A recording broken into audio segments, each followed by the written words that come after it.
Phnom Penh, the charming city, with a population of over 2 million. Shopping malls and skyscrapers are pushing away old houses and old ways of living. In the heart of this teeming city lies Boeung Kak Lake, occupying over 90 hectares, the size of 230 football fields. It was surrounded by restaurants, guest houses, and the homes of over 4,000 families who depended on it for a living. ពួកគាត់ប្រកបមុខរបរអ្នកខ្លះជានេសាទត្រីខ្លះទៅដាំគួនដាំបន្លែលក់ចឹងទៅអ្នកខ្លះជាមន្ត្រីរាជការគ្រូបង្រៀននិងបើកផ្ទះសំណាក់និងពុជនីយដ្ឋានផ្សេងៗ Today, the lake is gone. The fishes are dead. The birds that preyed on them have left, and just 700 families remain in the villages around it. In 2007, the Phnom Penh Municipality agreed to sell the lake and a large tract of land surrounding it for $79 million. The buyer is Shukaku, a company backed by Chinese money. In 2008, Shukaku began filling Boeung Kak Lake with sand, causing massive flooding and the collapse of several houses. All the cases were very painful, very painful. When you see people screaming, you know, especially children, some case when you see the children coming from school, you know, in the morning they left the house or school, and the afternoon they came back from school, they didn't find the house because it's all destroyed. So that is very painful. When I saw the video, children coming, you know, try to take their clothes from the former house, crying, etc., etc. It made my heart broken. Yeah, it's very painful each time. The families living around Boeung Kak Lake were left in the dark. No one knew what was going on. The government maintained that the development would benefit the community. It was only later that the implications became clear. ខាងរាជរដ្ឋាភិបាលបានប្រាប់ដែរថាគាត់អភិវឌ្ឍតែចំពោះជំវិញបឹងទេកុំឲ្យប្រជាជនភ្ញាក់ផ្អើលហើយពួកខ្ញុំក៏គិតថាប្រហែលជាគេអភិវឌ្ឍជំវិញបឹងគេដោះស្រាយគោលនយោបាយប្រជាពលរដ្ឋគេមិនមែនដេញដោយបង្ខំអីចឹងណាខ្ញុំឃើញខាងសមត្ថកិច្ចហើយនឹងស្ដាប់ធ្នាប់ខាងដូនពេញគាត់មករស់ផ្ទះរបស់ប្រជាពលរដ្ឋដែលអត់ទាន់ឲ្យសំណងហើយគាត់បានជាមចូលរើកំតិចផ្ទះគេវាយវ៉ាន់គេចេញហ្មងដល់ពេលអញ្ចឹងទៅពេលហ្នឹងខ្ញុំមានអារម្មណ៍ថាបើសិនជាគេអភិវឌ្ឍដោយតម្លាភាពខ្ញុំអត់គិតថាគេធ្វើអញ្ចឹងដាក់ប្រជាពលរដ្ឋទេ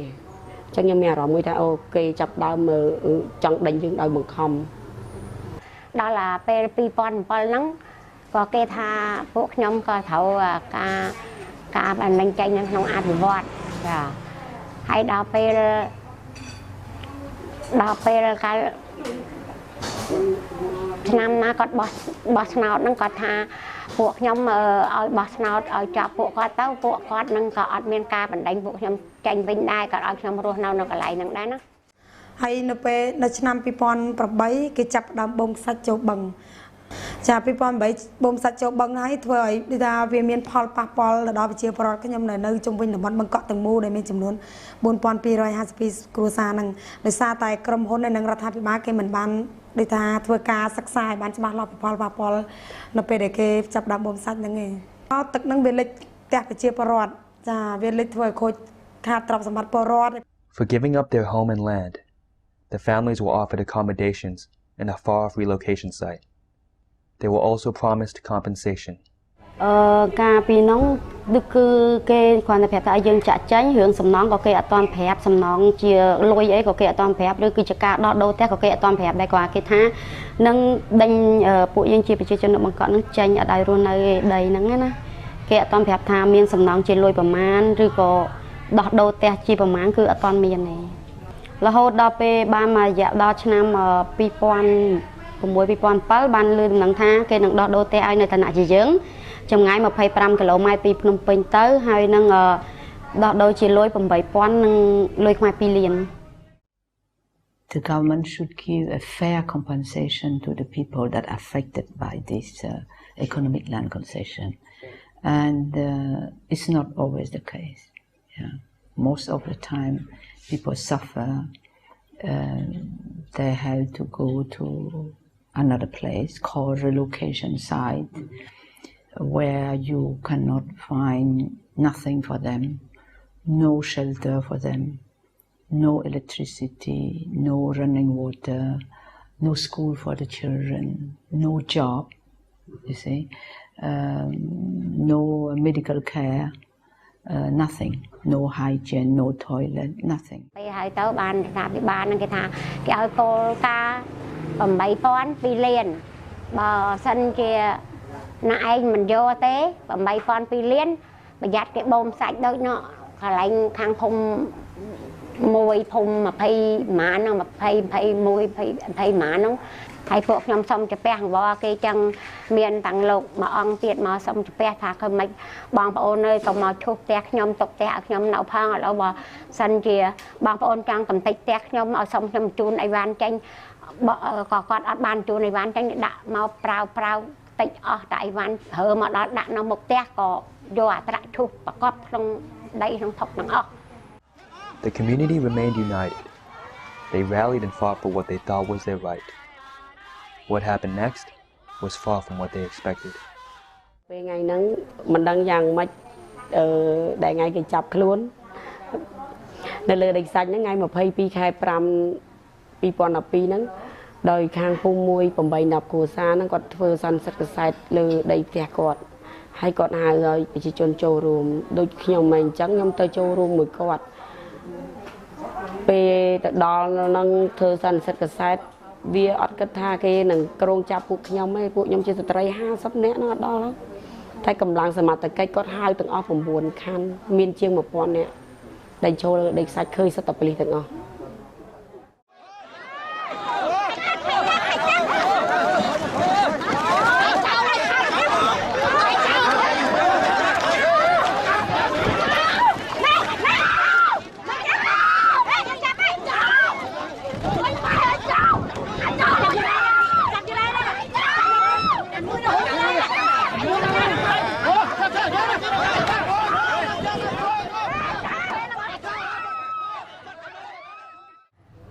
bà con chặt nhom vô tại đã cốc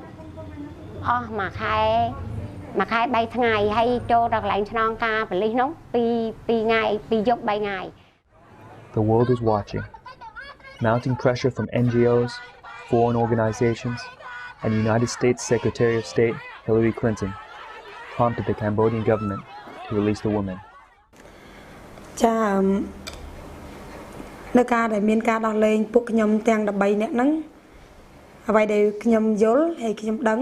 ទី1គឺដោយសារតែមានការតស៊ូមតិយ៉ាងខ្លាំងក្លាពីបណ្ដាសហគមន៍ផ្សេងៗជាពិសេសគឺសហគមន៍បង្កក់ខ្ញុំតែម្ដងគឺគាត់មិននៅស្ងៀមទេគឺគាត់បដិញ្ញាលះបង់ជីវិតដើម្បីតស៊ូមតិយ៉ាងណាដោយបញ្ជាហិង្សាឲ្យមានការដោះលែងពួកខ្ញុំ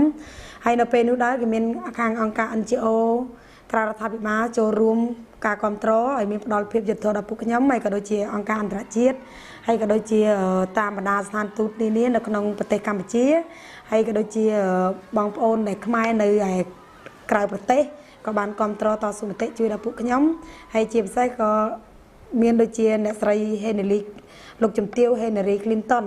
ដែលគាត់ចូលរួមในការចូលរួមในការឲ្យផ្ដល់មានភាពយុត្តិធម៌និងដោះលែងដល់ពួកខ្ញុំដែរ Despite their trials and tribulations, the women of Boeung Kak Lake and their families stand united. They continue to fight for justice, for the future, for their homes, and for their loved ones. កូនៗទាំងអស់គ្នានឹងឥឡូវនេះគាត់សកម្មអីនឹង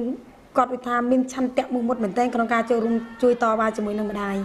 ចាដើម្បីធ្វើម៉េចគាត់ចង់និយាយថាគាត់ចង់ឲ្យដំណោះស្រាយនេះបានឆាប់ដោយដែលម្ដាយគាត់ចង់បានអញ្ចឹងខ្ញុំឃើញទឹកចិត្តនៃភាពក្លាហានរបស់គាត់ណាគឺគាត់មិនរៀថយទេម្ដាយចេញទៅណាគឺគាត់ទៅតាមទោះយើងមិនឲ្យទៅក៏គាត់ជំនះនឹងទៅថាទៅឲ្យបានជាមួយម្ដាយដែរហើយគាត់មានការចូលរួមដូចជាការច្រៀងចម្រៀងបទតស៊ូមតិការស្រែកចាសូមឲ្យមានដំណោះស្រាយចាហើយដូចថាការយំអង្វរទៅដល់មន្ត្រីអាជ្ញាធរទាំងអស់ ណាដើម្បីឲ្យឆាប់មានការដោះស្រាយជូនដល់ពួកគាត់ក៏ដូចជាម្ដាយទាំងអស់គ្នានឹងដែរដើម្បីបានផ្ទះមកវិញនិយាយរួមកម្លាំងដែលធ្វើឲ្យខ្ញុំតស៊ូហ្នឹងគឺផ្ទះតែម្ដងបើកាលណាយើងមានផ្ទះគឺយើងមានកម្លាំងហើយត្រូវទេកាលណាដែលយើងតស៊ូគឺតស៊ូដើម្បីផ្ទះអញ្ចឹងគឺផ្ទះសម្បែងក៏ដូចជាកូនចៅនៅក្នុងផ្ទះអញ្ចឹងណាបើកាលណាយើងបាត់បង់ផ្ទះយើងអត់មានអីគាត់នៅទេអញ្ចឹងយើងត្រូវតែតស៊ូទោះបីជាមានឧបសគ្គមិនក៏ដោយយើងនៅតែតស៊ូលុះត្រាតែបានសម្រេចណា